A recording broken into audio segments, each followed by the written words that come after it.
If you've been keeping up with 2XKO on Twitter, you know they've been active daily since late July. They're maintaining the schedule up to this Thursday, and granted they haven't posted everything yet, this video is a bit early, but I just want to go over what we've seen so far. But before we get into any of this, make sure you check the link in the description for the Discord. We're going to be holding the first community tournament once we hit 200 subs. Looking to get some recognizable names in for the casting lineup, but not fully done with that yet. We're just working on production and all that stuff. But anyways, make sure you hit the sub button with the bell and make sure you join the Discord. We'll have more details on that tournament soon. To start off, they've just been reiterating the goal of this playtest. They want data, feedback, and players to get their hands on with the first draft of the game. They went over the playable aspects, being the 6 champs and the 4 stages that were available in the Evo build. A couple weeks ago, we learned that the Alpha Lab progression will include challenges and a battle pass. And now we also know that the reward tracker is not just going to include the Ari skin, but a Yasuo skin as well. And of course, we're going to have 9 colors to choose from between both the default cosmetics and the skins. But above all these other drops, today was possibly the most important one thus far. We were shown the available options in training mode, likely to be approved upon for full release, and what the main UI looks like when booting up the playtest. We'll have access to the tutorial, matchmaking, the progression systems, and the training room. Now here, we could just take a look at all the options that's available for the training room. You can see the command list, basic settings, reversal settings, that's a big one,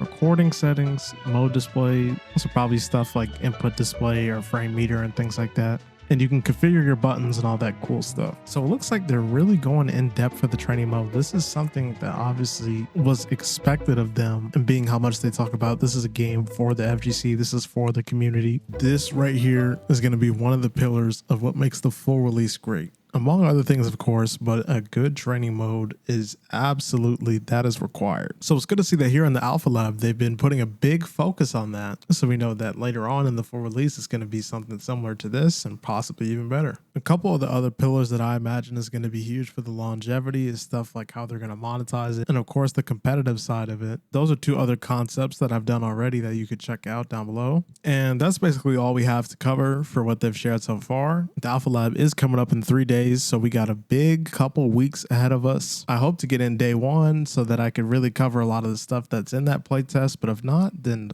at some point throughout the playtest. Anyway, if this video was informative at all, and if you want to take place in that upcoming tournament I was talking about earlier, make sure you check the links in the description and drop a sub with the bell to help us get to 200. And I will definitely see you guys later this week.